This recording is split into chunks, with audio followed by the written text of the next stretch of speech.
Bienvenidos compañeros, continuando con la clase virtual de Administración Financiera 2. Hoy continuamos con el contenido de la semana 8, que es la continuación del tema de razones financieras, que sería el título de la presentación que vamos a desarrollar en esta ocasión. El objetivo primordial es que el estudiante de la Universidad Rural de Guatemala tenga la capacidad de conocer la verdadera situación económica de la entidad por medio del análisis de los estados financieros. Conocer en sí cuál es la razón o cuál es la situación en la que se encuentra la empresa y cuáles son los motivos de cada una de la parte integral de las cuentas de los estados financieros. También que pueda tomar decisiones acertadas para optimizar los recursos, la utilidad y servicios de una empresa. Ustedes como estudiantes van a estar en la capacidad luego de entender este tema, este curso, van a estar en la capacidad de poder ustedes orientar a la junta directiva de la empresa cuáles son sus debilidades y cuáles son las potencias que tiene y cómo están optimizando los recursos que presenta la empresa por medio de sus estados financieros. También van a estar en la capacidad de proporcionar información clara, sencilla y accesible. Recuérdense que ustedes van a ser los que van a leer los estados financieros, los cuales el Departamento de Administración o el Departamento de Contabilidad les proporciona, los cuales en forma escrita a los grupos interesados en los estados financieros, como lo habíamos mencionado anteriormente, a la junta directiva, a la administración o en este caso a terceros. Entonces, continuando con el tema de razones financieras, en este caso vamos a presentar la clasificación de las mismas y estas se dividen en 4. Se recuerdan que estamos analizando el método de forma vertical, que quiere decir estados financieros de arriba hacia abajo. Entonces tenemos razones de solvencia, razones de estabilidad o cobertura, razones de rentabilidad y razones de actividad. En estas 4 partes es las que se dividen las razones financieras por las cuales vamos a analizar los estados financieros. Y empezamos. Razones de solvencia. Cuando nosotros hablamos de razones de solvencia estamos dando a entender qué tan solvente puede estar nuestra empresa y por medio de ello vamos a utilizar ciertas fórmulas para poder determinar si la empresa está solvente, si tiene capacidad para poder funcionar. Y entonces decimos, razones de solvencia son mediciones de la capacidad a corto plazo de la compañía. Ahí se recuerda que cuando hablamos de la capacidad a corto plazo ya nos estamos nosotros direccionando a la integración del balance general, que sería activo corriente, pasivo corriente, para poder pagar sus obligaciones. Cuando hablamos de pagar obligaciones son las deudas que tiene la empresa y que se espera que sean realizadas en un periodo no mayor de un año. Ahí ya me están diciendo que es corriente. Activo corriente lo que yo tengo y pasivo corriente lo que yo debo en periodos menores de un año, y para ello se divide en 4 fórmulas que son índice de solvencia, índice de liquidez, solvencia inmediata y activo defensivo e intervalo. Aquí lo que tenemos que tener bien claro es de que para poder entender una razón nosotros tenemos que saber qué es lo que me están solicitando y en base a ello yo tengo que direccionar mi pensamiento hacia el estado financiero y qué parte del estado financiero voy a analizar. Y entonces en este caso yo les hago o les preparé más o menos una idea de qué es lo que me están pidiendo cuando me hablan de razones de solvencia y me dicen por favor váyase al estado financiero, al balance general, y usted tiene que analizar únicamente las cuentas que integran su activo corriente y su pasivo corriente. ¿Por qué? Porque me están diciendo las obligaciones y la capacidad de pago que tiene la empresa para periodos menores de 12 meses. Activo corriente es lo que yo tengo y pasivo corriente es lo que yo debo por periodos menores de 12 meses. Y a continuación vamos a presentar las fórmulas y ahí tienen ustedes la número 1, que es solvencia, que se encuentra activos corrientes dividido pasivos corrientes. Esa sería la fórmula para poder integrar. Liquidez o prueba del ácido sería activos corrientes menos inventarios dividido pasivos corrientes. La número 3, que sería solvencia inmediata, efectivo, caja y bancos, menos o mejor dicho más valores negociables, que serían documentos, inversiones, etcétera, dividido pasivos corrientes. Y por último, la última fórmula, que sería el activo defensivo. En este caso estamos hablando del activo defensivo dividido los desembolsos diarios. Luego nos pasamos a las razones de estabilidad, que sería la segunda proporción de razones, ¿Y qué nos dice la razón de estabilidad? Si ustedes analizan la palabra es, ¿estará estable la empresa o no? En base a ello vamos a analizar la integración de sus estados financieros, pero en otro segmento. Y entonces me dice el concepto, son las que miden el grado de protección a los acreedores e inversionistas a largo plazo, con los activos que no son utilizados para la generación de capital de trabajo. Es decir, son los activos que se utilizan como garantía. Entonces aquí ya me está dando la pauta de analizar la otra parte integral del balance general. ¿Y cuál es? Activos no corrientes, que son posesión de activos a mayores de 12 meses, contra obligaciones mayores a 12 meses, que serían los pasivos no corrientes. Y veamos en la gráfica. Efectivamente, el balance general me dice, usted debe de analizar las cuentas que integran su activo no corriente y su pasivo no corriente. De acuerdo a ello, ahí se recuerdan, cuando estemos hablando de razones de estabilidad, ustedes saben a dónde tienen que direccionar su análisis, qué cuentas son las que van a extraer, y me dice que son las de activo no corriente y pasivo no corriente.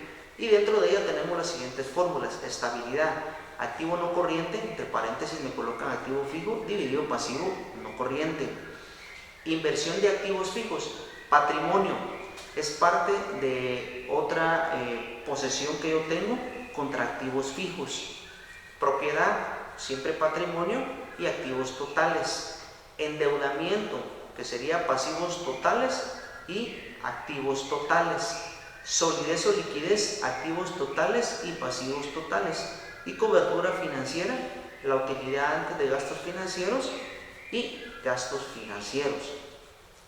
De estas formulitas que ustedes están viendo, que son 6, son las que nosotros tenemos que utilizar para analizar, en este caso, las razones de estabilidad, que son las que nos pueden solicitar a nosotros.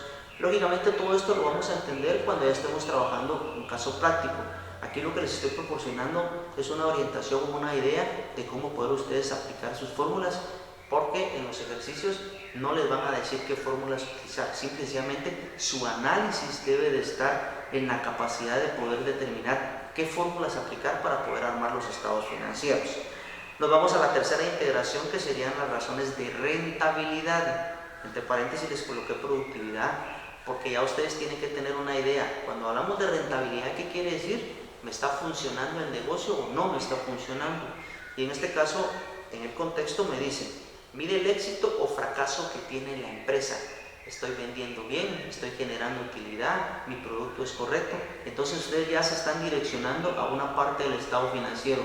Me imagino que a ustedes a la mente les está viendo ahorita el estado de pérdidas y ganancias. Si es así, estamos en lo correcto. Estas razones son las que nos muestran las utilidades o pérdidas operacionales. Y dicen, dentro de ellas tenemos margen de utilidad, rendimiento de capital, margen de utilidad bruta, margen de utilidad neta, sistema DuPont, rentabilidad de la inversión y utilidad por acción. En este caso, todas van relacionadas al estado de resultados, a las operaciones que se manejan dentro del estado de pérdidas y ganancias. Y veamos, en la gráfica yo les posicioné en rojo qué parte de los estados financieros vamos a aplicar para poder analizar, en este caso, las razones de rentabilidad. Y tenemos la ganancia bruta, que es parte integral del estado de resultados, la ganancia del ejercicio, que es parte integral del estado de resultados, y la suma total del activo, patrimonio y capital, que son parte integral del balance general. En este caso, ahí van a ir ustedes a direccionar su análisis por medio de las razones, en este caso, de rentabilidad o productividad. Y para ello se le proporcionan alrededor de 10 a 12 fórmulas, las cuales tenemos acá. Margen de utilidad, que es la utilidad neta dividida las ventas netas. Tasa de rendimiento, utilidad neta dividida patrimonio. Utilidad bruta, que sería la utilidad bruta dividida las ventas netas. Y la utilidad neta en ventas, que sería la utilidad neta en ventas dividido las ventas netas. Siguiendo con las fórmulas, tenemos el sistema DuPont, que es la rentabilidad de las ventas por la rotación del activo total. La siguiente fórmula, rentabilidad de la inversión, utilidad neta dividido activos totales, y la utilidad por acción, que sería la utilidad neta menos el dividendo preferencial dividido el promedio de acciones comunes. Entonces, de acuerdo a ello, nosotros ya les proporcionamos alrededor de 12 fórmulas que son para poder entender lo que son las razones de rentabilidad, que esta sería la tercera parte de integración de las razones financieras. Ahora vayámonos a ver la última parte, que serían las razones de actividad, y en este caso por medio de las actividades que maneja la empresa. Como podemos ver, el texto dice, son razones que nos muestran la actividad con que la empresa está usando sus activos empleados. En otras palabras, son las que miden la eficiencia de la utilización de los activos que generan capital de trabajo. Y dentro de ello, nosotros decimos rotación, que es el número de veces que podemos manejar. Y tenemos el tiempo, que son un número de días. En este caso es plazo. Cuando hablamos de plazo nos estamos refiriendo a número de días o tiempo. Entonces veamos, dentro de ellas se componen las siguientes fórmulas que tenemos: rotación de cuentas por cobrar, plazo medio de cobro, rotación de inventarios, plazo medio de venta, rotación de cuentas por pagar, plazo medio de pago, rotación de activo total, rotación de planta, rotación de materias primas, plazo medio de consumo de materias primas, rotación de inventario de productos en proceso y plazo medio de producción. Es por ello que en la presentación yo les hablé de dos palabras importantes, que era rotación, estamos hablando de número de veces, rotar, cuántas veces, y plazo, ahí por favor hay que hacer una corrección, es plazo, estamos hablando de número de días o en este caso de tiempo. Y entonces las fórmulas ustedes las tienen acá, es de la fórmula 18 en adelante. Rotación de cuentas por cobrar, ventas netas, que serían solamente las de ventas al crédito, dividido promedio de cuentas por cobrar, plazo medio de cobranza, que en este caso estamos hablando de días, año comercial de 360 a 365 días, dividido la rotación de cuentas por cobrar, rotación de inventarios, hablamos del costo de ventas y promedio de inventarios, plazo medio de ventas, estamos hablando de 360 o 365 días, rotación dividido rotación de inventarios, rotación de cuentas por pagar, compras al crédito, dividido promedio de cuentas por pagar. Las siguientes fórmulas serían plazo medio de pago, que serían 360 o 365, dividido rotación de cuentas por pagar, rotación del activo total, ventas netas, dividido promedio de activos totales, rotación de planta y equipo, ventas netas, dividido promedio de activo fijo o activo neto, rotación de materias primas, costo de materia prima consumida, promedio de inventarios, dividido promedio de inventarios de materias primas. Luego tenemos plazo medio de consumo de materia prima, que sería 360 o 365 los días del año, dividido la rotación de materia prima, rotación de inventario de productos en proceso, que sería el costo de producción, y el promedio de inventarios del producto en proceso, y el plazo medio de producción, que sería siempre el año comercial, 360 o 365 días, dividido la rotación de producto en proceso. Si ustedes se pudieron dar cuenta, empezamos desde la fórmula número 1 hasta la fórmula 29. Con estas fórmulas ustedes ya están en la capacidad de poder analizar la integración de los estados financieros. Dependiendo del caso, dependiendo del ejercicio, ustedes van a poder aplicar las fórmulas necesarias para poder integrar sus estados financieros y determinar realmente en qué situación se encuentra la empresa. Son 29 fórmulas divididas en 5 tipos de actividades, de las cuales ustedes deben de tener la capacidad de análisis. Y por último vamos a ver endeudamiento o apalancamiento. En este caso dice que el endeudamiento o apalancamiento mide el grado de financiamiento por parte de terceros en los activos de la compañía, o sea, el nivel de control de los acreedores en los bienes de la empresa. Esto me está diciendo a mí de que yo puedo tener mi empresa, pero resulta de que he comprado mercadería al crédito, he comprado artículos al crédito y quiero saber qué tanto es lo que yo debo, si mi empresa está en capacidad de poder pagar esa deuda. A veces se nos puede salir de las manos donde nosotros debemos más del 60% de lo que la empresa posee, entonces ahí estamos en situaciones complicadas. Dice que también se le conoce con el nombre de apalancamiento financiero, o sea, mide la presentación de los activos financiados por deuda y me dice si el porcentaje es mayor al 60% de la empresa, quiere decir que estamos corriendo un nivel alto de financiamiento, que al final puede ser riesgoso, porque entonces le debemos más a los proveedores o acreedores de lo que nosotros tenemos propiedad. Y entonces la fórmula del endeudamiento es el pasivo total, todo lo que yo debo, dividido el activo total, todo lo que yo tengo. Y dice que por lo menos el límite máximo debe estar en un 60%. Otra fórmula de endeudamiento puede ser el capital que posee la empresa dividido todas las obligaciones, en este caso el pasivo total, y no debe superar un 60%. Continuando, y ya para finalizar, de la presentación vamos a sacar algunas preguntitas que las cuales ustedes, al igual que el video anterior, ustedes deben de analizar la respuesta e indicarla mentalmente y veamos si sí vamos entendiendo el desarrollo de la temática.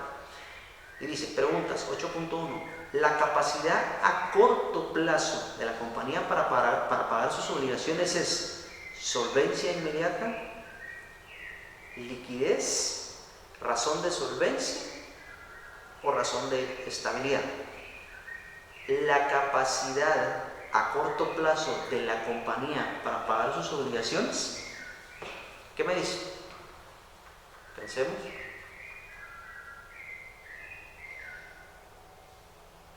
Si pensaron la C, estamos en lo correcto.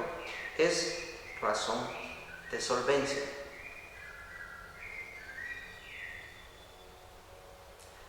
Siguiente pregunta. Mide el grado de protección a los acreedores e inversionistas a largo plazo. En este caso, nosotros podemos decir endeudamiento, solidez, razón de estabilidad y razón de liquidez.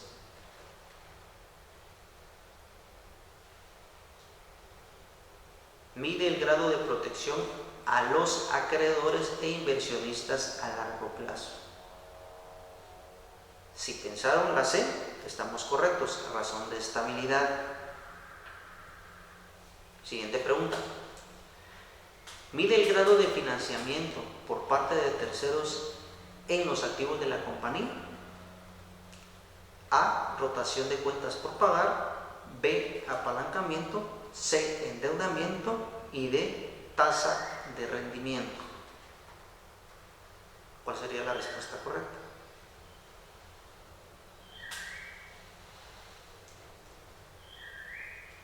Los que pensaron en la B, apalancamiento, están correctos, pero también los que pensaron en C, endeudamiento, también están en lo correcto. Bueno amigos, espero que este otro video les pueda servir para poder estudiar lo que es la semana 8. Muchas gracias por su atención.